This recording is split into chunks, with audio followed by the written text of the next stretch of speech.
who met at a youth arts project called Meat Whistle. Yeah. Um, That sounds so dirty. they were both this. Yeah, that sounds like I'm just popping off to have a go at the old Meat Whistle. Be back for dinner.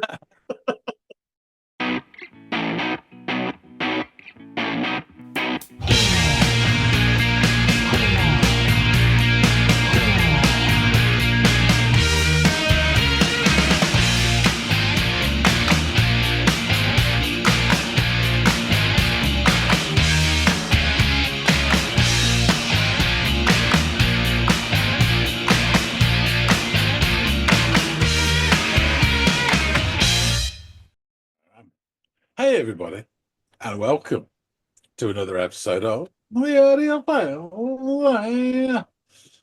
My name's John. His name is Andy. Mm-hmm. Give me a story, give me a bed, give me possessions. Oh, love, luck, and money, they go to my head like wildfire. More on that later. But today is a special day. It's Friday. Yes, it is. And so we are listening to a track suggested by one of our lovely viewers. So, in this case, today's treat was suggested by Solid Simon 3501. He dropped, I won't say anything. He dropped a comment on Jimmy Eat World, a praise chorus episode. And they suggested the band, the Human League, the track, The Black Hit of Space. Now, I know Human League. I know this song. So Andy is the lucky pup who gets to open up his lug holes and get hold of this. Are you familiar with Human League at all, Andy? I'm again. I cut and paste this from previous episodes. Because I know I've said this a lot. Whether it's you offering up a track or one of our awesome listeners heard of the band, can't think of a single track by them. Highly doubt I've heard anything by them. But the Human League is definitely. It's actually a pretty cool band name, and it brings a bell when I hear it. So, but I could tell you most assuredly, lest my mind is blown, that I've not heard any of their music before. Okay. Cool. Well, you go off and have a listen and come back and tell Solid Simon 3501, myself and everybody else who's watching what you think. Will do.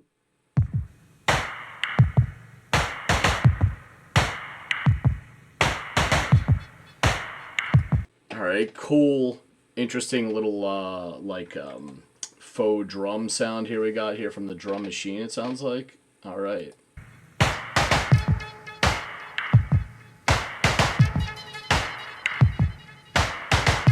Some other cool synthy sounds to it.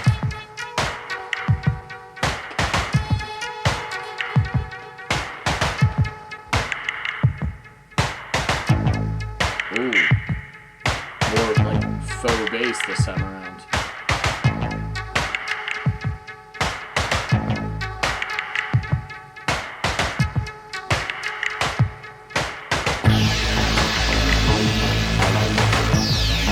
Man, when everything hit there, it had a very industrial rock kind of sound to it. Just some of the effects that they would use and that kind of interesting tension built through these sort of synthesized or fabricated sounds meant to replicate other instruments and stuff. It's really interesting. I wouldn't have pegged this as industrial rock, and I don't think I will by the time it's done. But it does have this odd like nod to sounds that a whole nother genre would use, which is really cool and interesting. Not what I was expecting.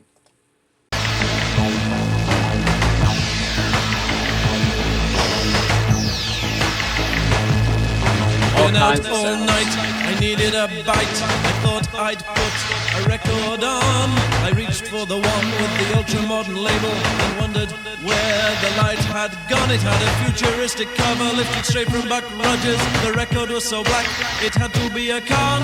The auto changer switched as I filled my sandwich, and futuristic sounds wobbled off and on. It's weird. So, all right, had a night out. He's going home to make a sandwich to kind of, I assume, soak it all up. And he puts on an album to listen to whilst doing that. And the way he's, well, one, he says it's got like a super, he describes it, it's in some ways having like this modern aesthetic to it, but also being futuristic, which I don't know how you reconcile those two things. They're not the same. But I think I get what he's saying. It's like it's got this futuristic sound and all this stuff, but like it said early on, like when the video started, that I think the song was originally from 1980. So for 1980, this song has what sounds like is an attempt to have futuristic sounds. You know what I mean? So the song that he's describing, that he's listening to whilst making the sandwich, kind of sounds like it could easily have the attributes of this song he's using as the vehicle to tell the story, which, I don't know, seems ironic to me. I don't know if that's part of the piss take and maybe the humor behind the track. I'm definitely, picking up on the possibility of that. But it is interesting because, it's almost like he's talking about this song or maybe this genre. But yeah, interesting stuff. Also, this reeks of like, and I'm armed with hindsight here, but like we've talked about this ad nauseum on the channel where around this time, 1980, and maybe a little bit before and a little bit thereafter, bands were so enthralled with the idea of all these new production bells and whistles that they could deploy, and even all the way down to the vocal delivery that this guy has going on right now, which John has described as like being like android-like, which is just further is meant to further enhance this idea of like futuristic sounds being tapped into that bands and labels and the radio stations were all, eating up at the time. Again, 45 years later, this has a little bit of humor to it because this is not what it sounds like now. But hey, the future is evergreen. Who knows? Maybe in 40 years it will all sound like what it did back in 1980 in the music sphere. But yeah, let's press on and see where this very interesting narrative takes us.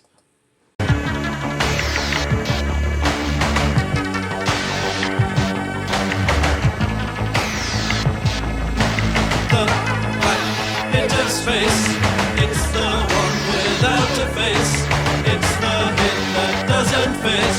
You can only see the flame. The black hit of space, sucking in the human race. How can it stay at the top when it's swallowed all the sharks?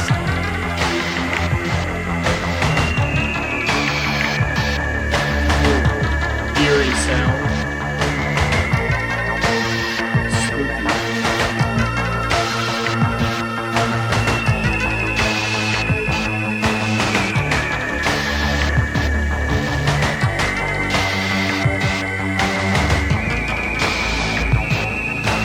The song climbed the charts, the others disappeared, till there was nothing but it left to buy. It got to number one, then into minus figures, though nobody could understand why. Or how. The black hit his face, it's the one without a face. It's the hit that doesn't face. You can only see the flame. The black hit of space, sucking in the human race. How can it stay at the top when it's swallowed all the sharks?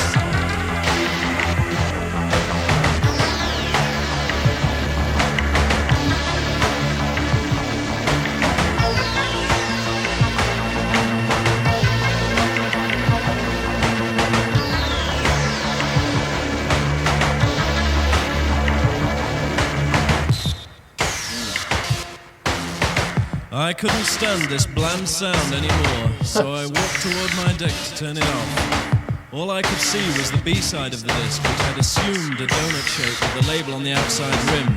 I reached for the arm, which was less than 1 micron long but weighed more than Saturn, and time stood still. I knew I had to escape, but every time I tried to flee, the record was in front of me. Into space, get James Burke on the case. It's the hit that's never gone. Time stops when you put it.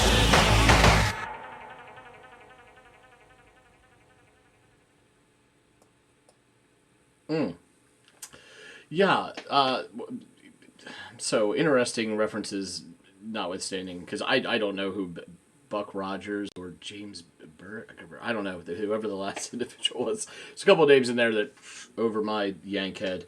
But there was some interesting stuff in there. By the end of it, I mean, it sounded like the song that he was kind of interested in at the beginning seemed to take on more of this kind of like beast that eats and never dies kind of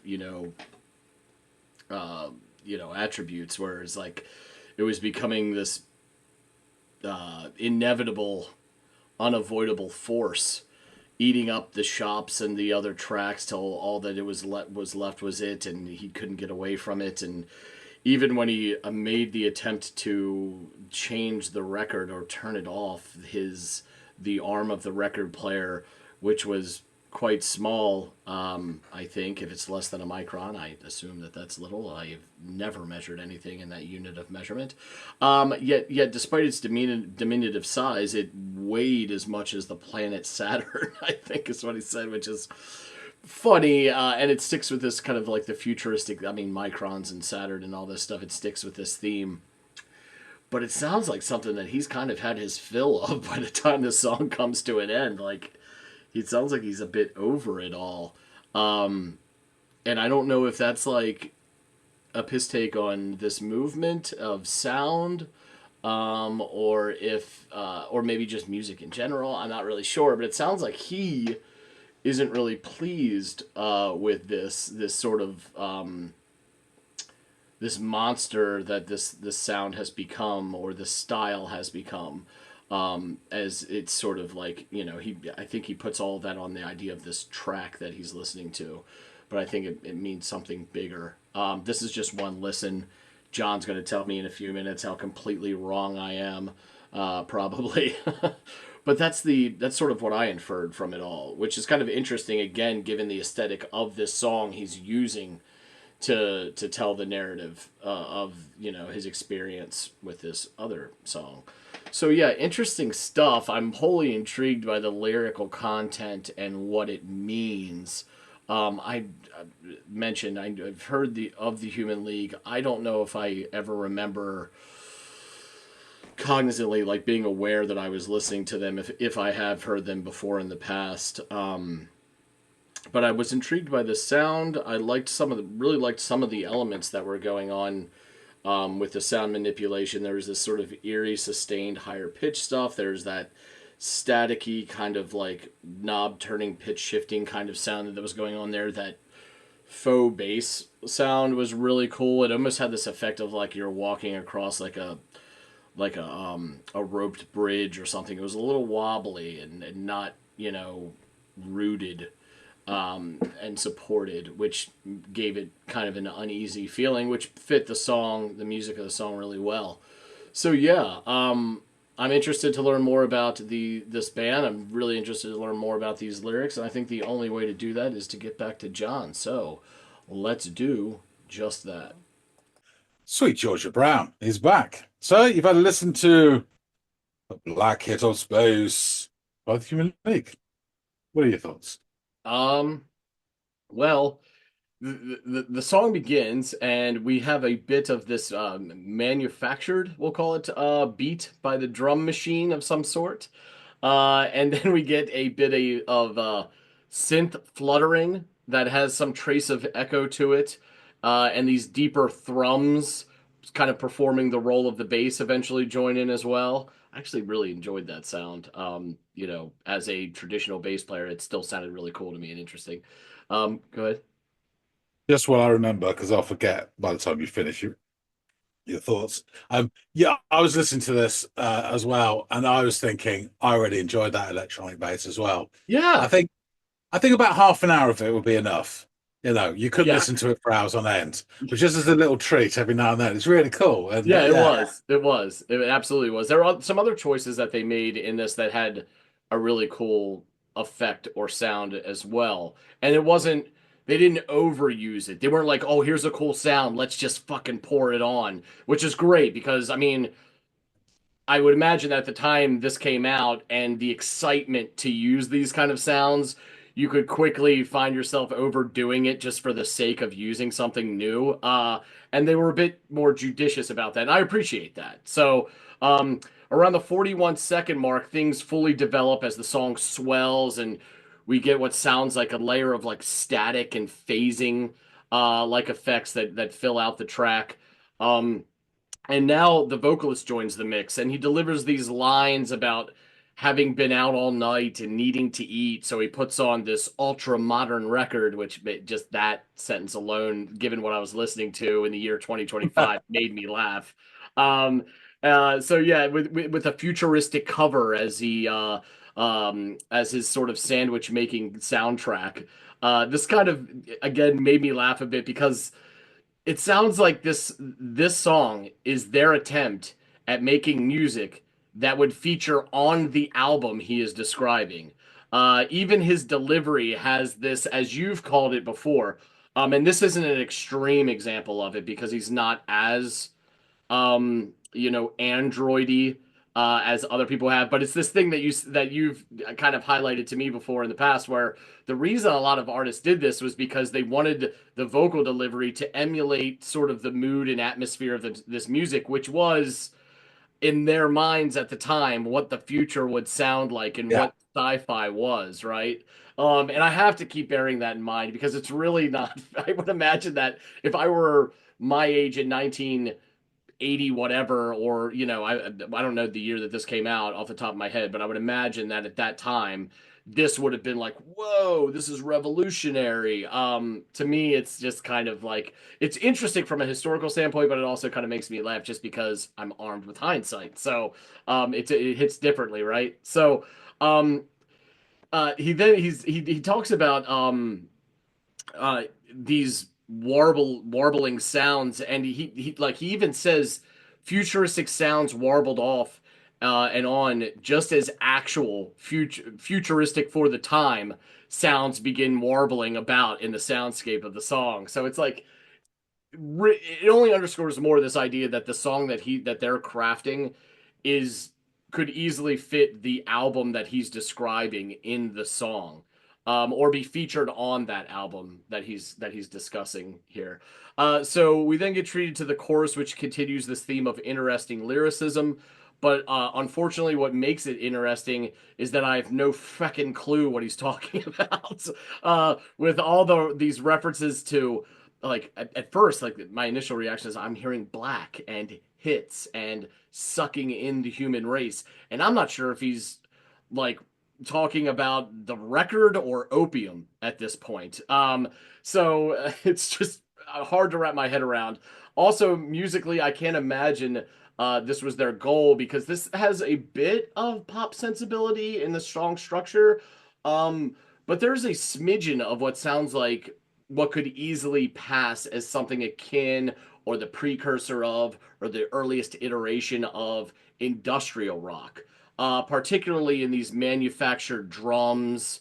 There's a lot of like just the sounds to me scream early industrial rock sounds, which I think industrial rock probably first, entered the world in the late 70s. And again, I don't know the year that this came out, but it can't be too far from that. So I would have to say that in its own way, it's kind of clearing the path for future sounds that other genres would take on. So again, from a historical standpoint and just a music fandom standpoint, that was interesting to me. And I thought that was kind of cool. There appears a smaller stanza of lyrics tucked between the first two chorus that I just mentioned a moment ago, and he talks about like a song that climbed the charts till there was nothing left to buy. It went to number one, and then into the minus figures, which I don't even understand how that's possible from a record sale standpoint. But I'm not sure how that works. But again, I didn't write the lyrics. And now at this point, I'm thinking, is this is he is he taking a piss out of how music and hit music is propagated on the radio and fed to us and thus becomes unavoidable? Like it becomes this monster that you can't get out of the way of and that is just, there constantly. Because he does describe this music as this sort of beast that eats and never dies. So I thought that was kind of interesting. So I'm off the opium thing and I'm onto this is he judging the music industry thing? So I'm going places with this as the song develops and unfolds. After the next chorus, the song shifts a bit. The beat cutting out, leaving space between notes and noises. His tone and delivery also changed slightly, though. It's closer to spoken word than it is to singing, but there's this kind of like upward inflection to his voice a little bit. So that I thought that was a really cool part. I mean, I instantly caught my attention when the beat kind of shifted and cut out, and there was like they left some room to breathe. And it sounds like he's trying to flee the grip of the record that the record has on him, or that the track on the record has on him, but he can't seem to stop it as the arm of the record player weighs more than Saturn, despite not quite being 1 micron long. Now, I've never measured anything in the units of microns, but I have to imagine that it's a short length for something that weighs as much as a celestial being. Yeah, yes. Maybe I'm glad I haven't had to measure anything in a micron. But yeah, it's interesting that he's continuing to use sci-fi and space themes in it, I mean, as someone who's brought like 90s space rock to the channel, this also just made me smile because I'm thinking, oh my God, could this be some earlier forms of what would become space rock? Another sort of like how I felt about the industrial thing. It's just kind of interesting to see and hear some of these little like Easter eggs. So yeah, the song then shifts to this truncated version of the chorus that is slightly different lyrically before it abruptly cuts off, leaving just this faint echo of one of the synthy sounds to permeate this dead air, and then we're done. So I'm not sure if it was the intent of the band when they originally wrote this, but given the amount of time that's passed since its release and the advancements in all facets of technology and production, this song did make me giggle, as we discussed earlier. Though I did find it charming, kind of armed with hindsight that I am, to listen to what the perceived notions of the future would sound like at this time and what they deemed to be sci-fi sounds and effects. Regardless of all that, though, there were clearly points of cleverness that shined through in this one, even if I didn't fully grasp the meaning of the song on just that one listen, or perhaps the metaphors that were being executed in the lyrics. And frankly, I'm not sure if this is a love song to a genre of music they are attempting to emulate in the song, or if it's a piss take on, again, the unavoidable nature of radios playing modern hits ad nauseum to the point you can't escape them. Perhaps it's neither, but it still made me think and it made me smile and it made me laugh. And that's never a bad thing, as I've said about music and art in general in the past. So please tell me more about the band. But I gotta be honest, as far as like my interest levels are concerned, it's really centered around what is this song about exactly and how truly far from the mark am I with some of my suppositions. Yeah, I'm not sure either. So thanks for that. Nice. I've got my theory, which I'll go into, and it will all make sense as I go through history of the band. I'll rattle through this because there's a lot of really interesting stuff, and I've cut loads out because they're still going to this day. Wow. Okay. So there's a lot to get through, but there's a couple of things I really want to talk about. So, Human League, they're an English band formed in Sheffield in 1977. Wow. They're known as synth pop, new wave. They were even lumbered in with the New Romantics for a while. I think that was just because of Phil Oakey's haircut. Nothing to do with how they sounded. Anyway, in early 77, Martin Ware and Ian Craig Marsh, who met at a youth arts project called Meat Whistle. Yeah. That sounds so dirty. They were both this, yeah. That sounds like Mum, just popping off to have a go at the old Meat Whistle. Be back for dinner. So anyway, they were both working as computer operators. Now we talked about this before, but in the 70s, the price of electronic components was dropping so much that it actually became affordable for average people in their homes. A lot like PCs in people's homes as well, sort of 5-7 years later. So Ware and Marsh purchased a Korg 700S synthesizer together and learned how to play it. It probably was. It's not my thing, electronic music, but it must have been truly exciting to create new sounds. Yeah. I mean, it's pretty rare that that's happened. Kraftwerk aside, we obviously pioneered it through. The ones in this country then come through was OMD and Human League. So anyway, their musical reputation spread, and they were invited to play at a friend's 21st birthday party. And so for the party, Ware and Marsh formed themselves into an informal band called the Dead Daughters. Their live highlight apparently was a rendition of the theme of the British TV series Doctor Who, which was done later by the KLF, Doctor in the TARDIS, which is hilarious and really cool as well. Anyway, Ware and Marsh decided to officially form a band. They were joined by their friend Addie Newton with another synthesizer, and they formed the band The Future, of course. And we began to create music in their own rehearsal facility in a disused cutlery workshop in the centre of Sheffield. It's just great. The association with Addie Newton was short. He left, and Ware decided he needed a singer rather than another keyboard player. The reason being two reasons. One, they wanted a more commercial sound, obviously with a singer, but also they couldn't afford to buy a third synth. So they searched for a vocalist. Their first choice was a chap called Glenn Gregory. He was unavailable, but remember that name. Ware then decided to invite an old school friend, Phil Oakey, to join the band. Oakey was working as a hospital porter at the time and was known on the Sheffield social scene for his eclectic style of dress. Although he had no musical experience, Ware thought he would be ideal as lead singer for the future, as he already looked like a pop star. So they had a new lineup. They tinkered their sound, vocalists, decided the band would need a new name. It would also allow them to approach record companies again from a different angle, as in a different name.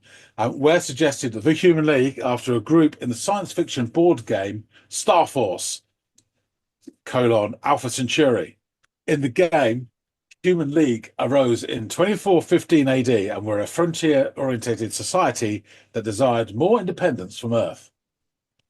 Okay, Marsh said, yeah, okay, whatever. And in early 97, the future became the Human League. So they released their first single, Being Bored, in June 78. Although a limited release, because it was pretty unique and at odds with everything else that was happening in 1978 in this country, it was picked up by NME, who championed the band. Although one guest reviewer, a certain John Lydon from Public Image Limited, condemned the band as trendy hippies. Oh. Yes, John. With their reliance on technology and tape machines, the band had been nervous about playing live. So after their first gig, they worried that they'd appeared static and uninspiring because they're just arsing around on keyboards. So a friend of Oakey's who'd been in the audience, Philip Adrian Wright, who also had an art and photography background, was invited to become the band's director of visuals, with a remit to liven up the stage performance with slides, film clips, and lighting. Which is interesting because the people used to do that for 1960s psychedelic bands as well. They had like stage shows for Pink Floyd and stuff like that, and I think the Doors as well. Where there's sort of lava lamp type visuals going on behind them. And, I know it sounds a cliche probably, but it's cool. Anyway, in August 78, the band recorded a session for John Peel, including a reworked version of their first single, Being Bored.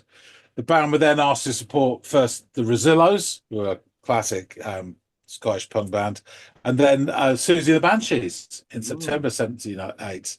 And then in December 1978, David Bowie appeared in the audience at one of their gigs and later declared to the NME that he had, quote, seen the future of pop music. I think he said that more than once during his career, but anyway. They following their first EP in May '79, The Dignity of Labour, which barely charted. Major record labels, though, getting caught in the band, and they signed to Virgin. The band recorded and released their first studio album, Reproduction, in August '79. The album and the single Empire State Human failed to make any impact on the charts.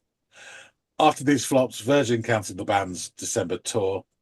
By this time, the Human League's role as UK electronic pioneers was usurped by Gary Newman and Tubeway Army when their single, Our Friends Electric, became a huge hit in the UK in mid-1979. Remember that. In March 1980, the band, who had yet to hit the singles charts, was name-checked in a UK hit song by the Undertones, friends of the channel.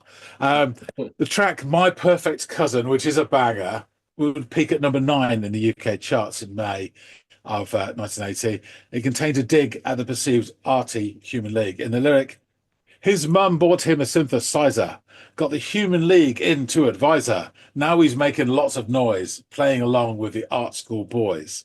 So trying to sort of make out they're a bit too arty for their own good. Anyway, in May 1980, the band released their second studio album, Travelogue. It was more commercial sounding than Reproduction, and it peaked at number 16 in the UK album charts, giving them their first real success. So just to recap at this point, the lineup is Phil Oakey, vocal synthesizer, Ian Craig Marsh, vocal synthesizer, Martin Ware, vocal synthesizer, Philip Adrian Wright, film technician. The Black Hit of Space that you listened to was the opening track to the album. Oh, wow. 1980. Okay. And so there's a little quote from Martin Ware here. So tracks like The Black Hit of Space are way ahead of their time. Pumping the synths through massive distortion and overloading the desk. How prescient is that? The ethos of what we were doing was to kind of future-proof it all. We're envisaging people playing this music in 10 or 20 years' time. And I think he's right in a way, especially that start when you hear all that sort of stuff come through.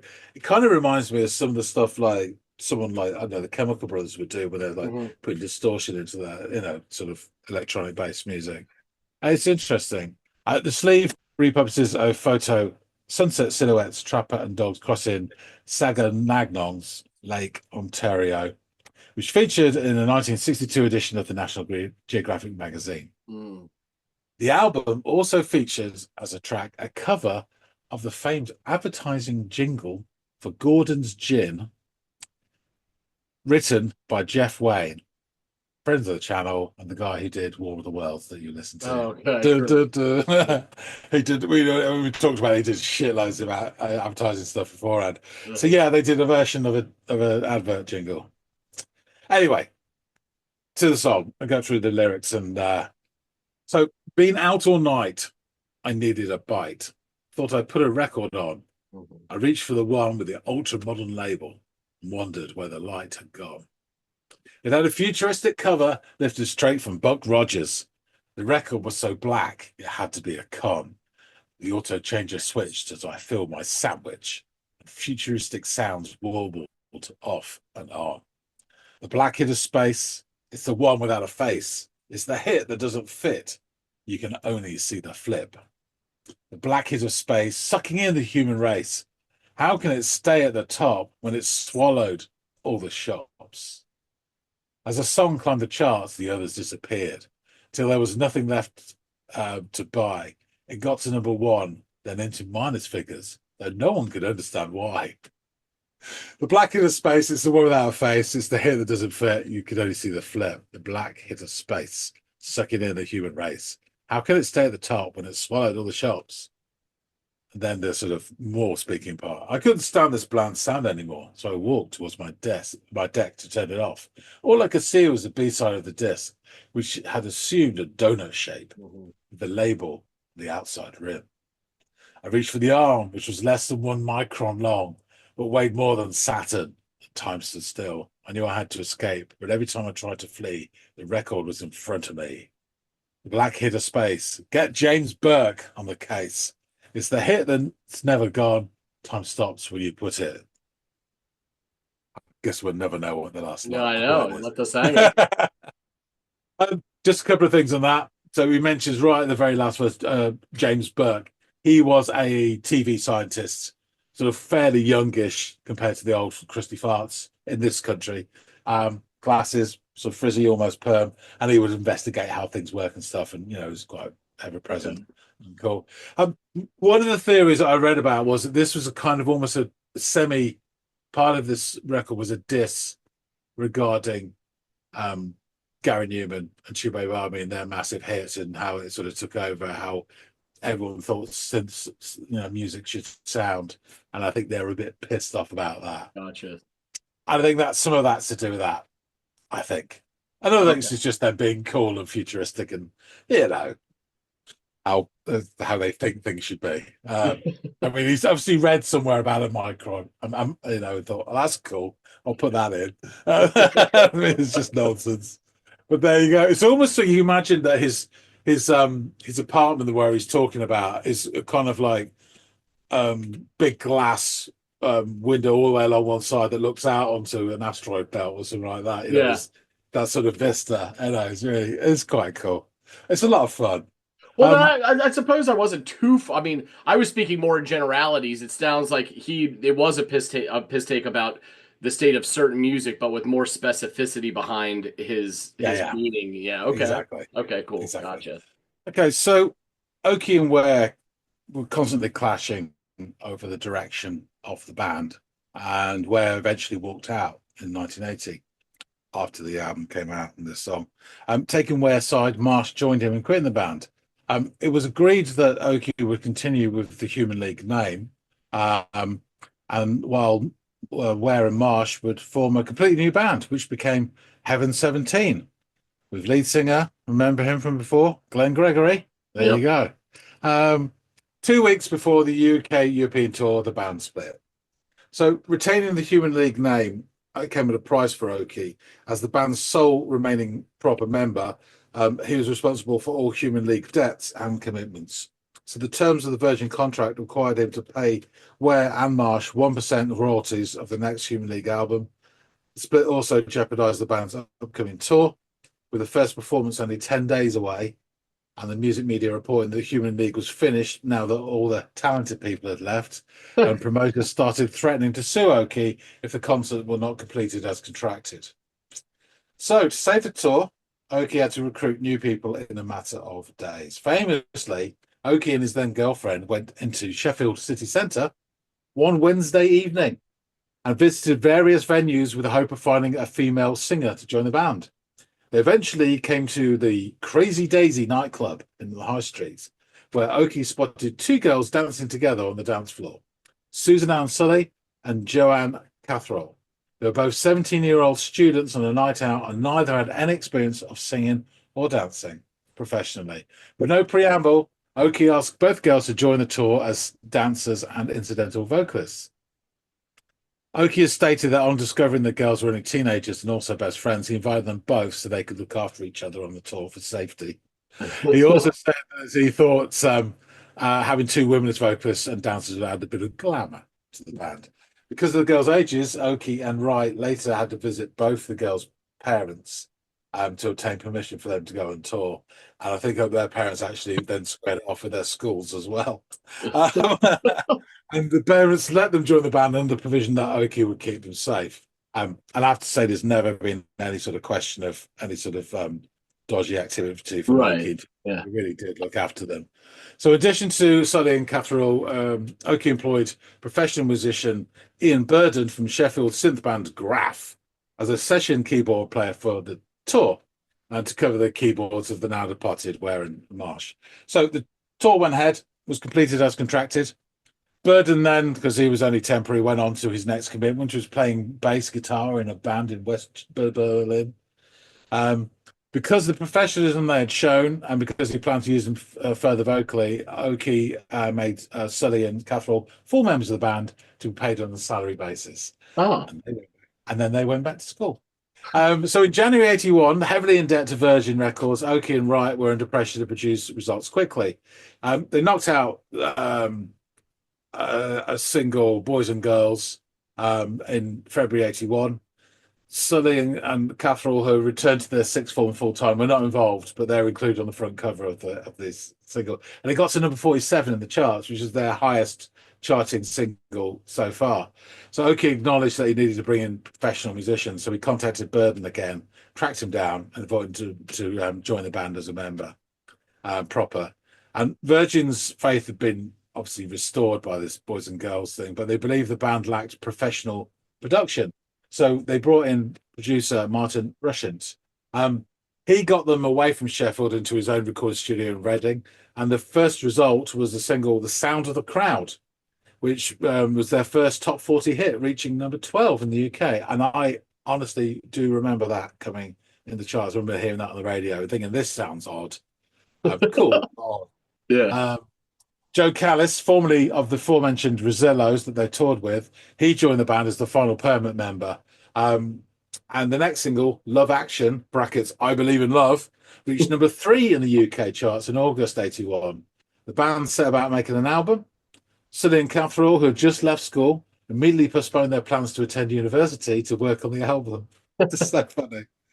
The band's commercial success had also caused their first 2 albums to start selling again. So Reproduction and Travelogue recharted, and both would eventually both gain gold status. That's incredible. Think about how you thought that you were pretty much left for dead, and you somehow, with days, counting down, put this ramshackle thing together that then becomes hits and gold, ratings for your records, and it's even your earlier stuff that preceded this gets new life shot into it. It's all really incredible stuff, man. And to be those girls, it's like, what a fever dream. You go out one night, all of a sudden you're in a fucking charting band. Like, what? I remember seeing them on Top of the Pops, and they really look young as well. And they just look like they're having fun. It gets better. So in October 81, another single, Open Your Heart, produces another top 10 hit.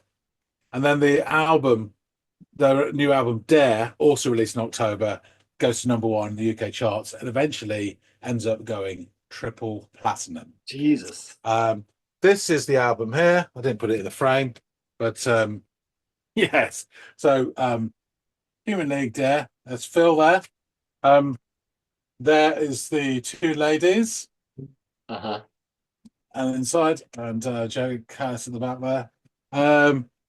Yeah, it's an awesome. I remember buying this on cassette from Owl Records, and my fucking new Walkman chewed it about 2 months later, and I was so upset. I went back into the record shop trying to get another one, and the guy just laughed at me. I mean, I was like 11 years old. Yeah. Anyway, because of Dare's success, Virgin instructed that a 4th single be released from the album at the end of 81. Their choice was Don't You Want Me, a track which Oki considered to be a filler and the weakest track on the album. Aided by a very expensive music video, which was a rarity at the time, the single went to number 1 for 5 weeks over the Christmas period. In 1981, Don't You Want Me became the band's biggest hit, selling almost 1.5 million copies in the UK alone. The album Dare has since been labelled one of pop music's most influential albums. So they continue on in this vein. In November 82, they produced a single Mirror Man, which got to number 2, and it just missed number 1 at Christmas for consecutive years because it was taken over by the song Save Your Love by Renee and Renato. And British viewers will know, who are old enough will know exactly what I'm talking about, and that is a whole bag of worms there. Human League's work was now recognised on both sides of the Atlantic. In February 83, the band were nominated for Best New Artists at the 25th Annual Grammy Awards, although the award eventually went to Men at Work, another name from the past.